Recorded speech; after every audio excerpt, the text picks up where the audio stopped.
제가 사는 집 근처에는 유독 이동통신사들이 많습니다. 고객 유치 때문인지 거리는 늘 호객행위로 복잡한데요. 얼마 전 그 길을 지나다 호객행위를 하는 직원이 제 가방을 심하게 잡아당겼고 그 바람에 가방끈이 떨어져 가방 안에 내용물까지 도로에 쏟아졌습니다. 핸드폰도 하수구에 들어가 찾을 수 없게 됐고요. 제가 피해본 것들을 호객행위를 한 직원에게 보상받을 수 있을까요? 보내주셨습니다. 호객행위가 좀 과했던 것 같은데요.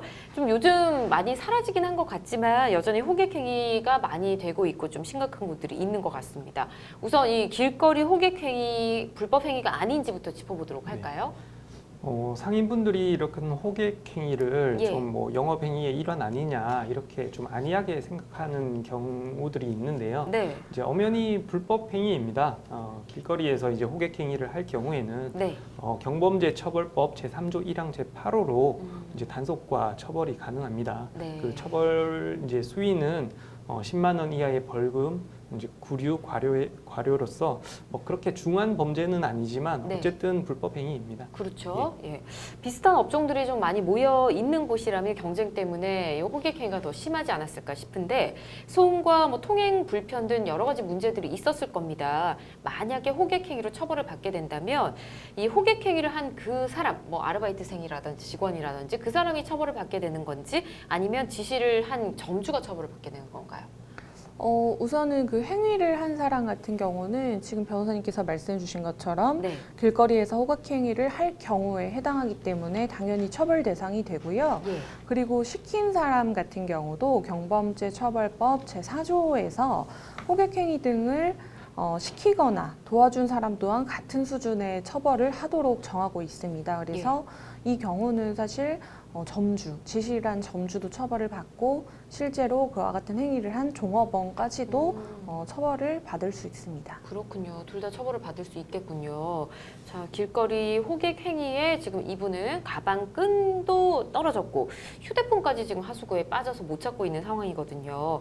이 행위를 한 직원에게 이 부분은 보상을 받아야 되나요? 네, 일단은 직원에게 예. 직원이 이제 불법 행위를 통하여서 손해를 가한 것이니까 네. 직원에게 당연히 이제 배상을 청구를 할 수가 있습니다. 예. 이제 다만 이제 안타까운 것은 그 물건의 이제 구입 비용 전부를 청구를 하기는 좀 현실적으로 어려운 면이 있습니다. 예. 이제 우리나라 손해배상법 체계가 예. 그 구입 비용 전체를 배상하도록 하고 있지는 않거든요.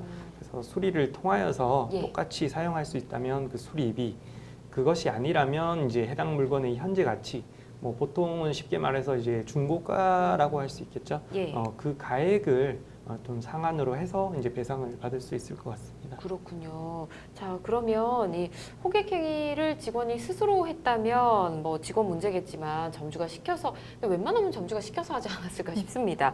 점주는 이 보상해줄 책임 없을까요? 이게 민사적으로 보면 불법행위에 따른 손해배상 책임인데요. 예. 지금 불법행위를 종업원이 혼자서 한 게 아니라 점주가 시켜서 한 것이라고 한다면 네.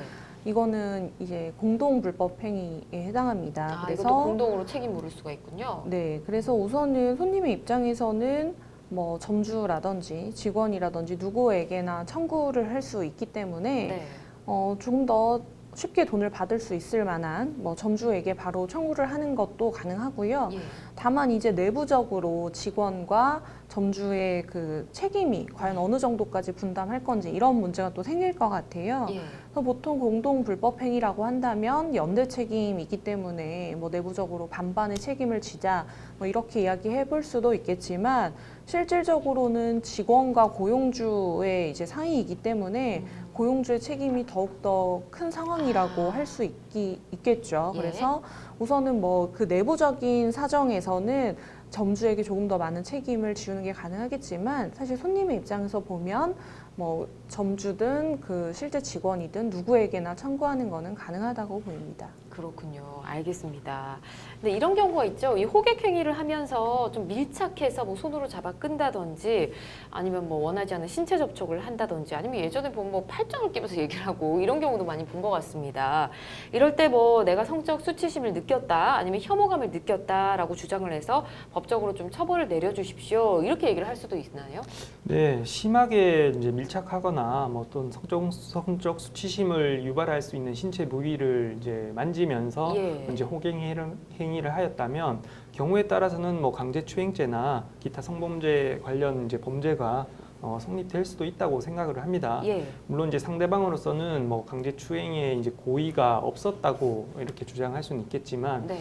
고의라는 것이 이제 확정적 의사, 이제 확정적 고의만 있을 때 인정되는 것이 아니라 뭐 많이 들어보셨을 텐데 미필적인 의사, 미필적 고의로서 똑같이 인정되는 경우이거든요. 네. 그래서 뭐 건전한 상식을 가진 사람이라면 뭐 여성에 밀착해서 네. 이렇게 호객 행위를 하고 뭐 신체 부위를 이렇게 접촉을 하면서 이제 호객 행위를 하면 상대방이 성적 수치심을 네. 느낀다고 충분히 생각할 수 그럴 수 있지 있죠. 않겠습니까? 예. 그래서 뭐 아무리 이제 호객 행위를 하더라도 최소한 이렇게 상대방의 성적 수치심과 네. 불쾌감을 유발할 정도에는 이르지 않아야 할 것입니다. 네, 요즘 더 예민한 문제이기 때문에 절대로 이런 행위는 해서는 안 될 겁니다.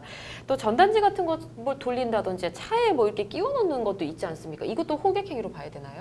이 전단지를 차량에 붙이거나 뭐 끼우는 그런 행위도 모두 호객행위입니다. 예. 역시 단속 적발될 경우에 10만 원 이하의 뭐 벌금을 받거나 유치장에도 가둘 수 있습니다. 그것도 호객 행위에 포함된다라는 거 알아두시면 좋을 것 같네요.